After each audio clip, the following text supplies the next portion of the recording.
नमस्कार, मैं हूं रवि सिंह और आप देख रहे हैं यूपी एक्सप्रेस न्यूज। तो दोस्तों, शुरुआत करते हैं देश दुनिया की बड़ी व अहम खबरों के साथ। तो वही इस वक्त की खबर बाराबंकी के विकासखंड त्रिवेदीगंज क्षेत्र से आ रही है, जहां पर कई दिनों से टूटी पड़ी पीडब्ल्यूडी की पुलिया आप तस्वीरों में देख रहे हैं। ये पुलिया मौत को दावत दे रही है। ये पुलिया जो है मौला मकनपुर से मौलाबाद लिंक जाने वाले मार्ग की है, जहां कई दिनों से टूटी पड़ी पुलिया दुर्घटनाओं को दावत दे रही है।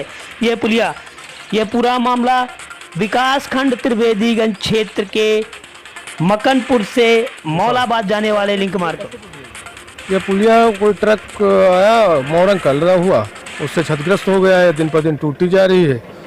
और ये सुल्तानपुर मार्ग से बाराबंकी लिंक मार्ग है, ये क्षतिग्रस्त होती जा रही है। दिन पर दिन इससे लोग आते हैं, गिर जाते हैं, हादसा होता है, किसी दिन बड़ा हादसा भी हो सकता है।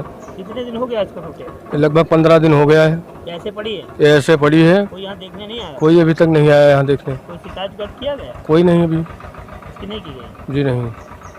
ये कौन सा स्थान कहाँ का है? ये बेहटा, बेहटा, ये सुल्तानपुर बाराबंकी लिंक मार्ग जोड़ रहा है। मौलाबाद लिंक मार्ग, मकनपुर से मौलाबाद। क्या नाम है दादा? राम मिलन। आगे थोड़ा आ जाइए। क्या नाम है? राम मिलन। कहाँ रहते हैं? रनिया मऊ। ये कब से पुलिया टूटी है? आज तीसरा दिन है, तीसरा दिन है। हाँ। कैसे टूट गया, जानकारी नहीं मिली कुछ? नहीं शायद। अच्छा, तो क्या चाहते हैं? इसको बनाना चाहते हैं।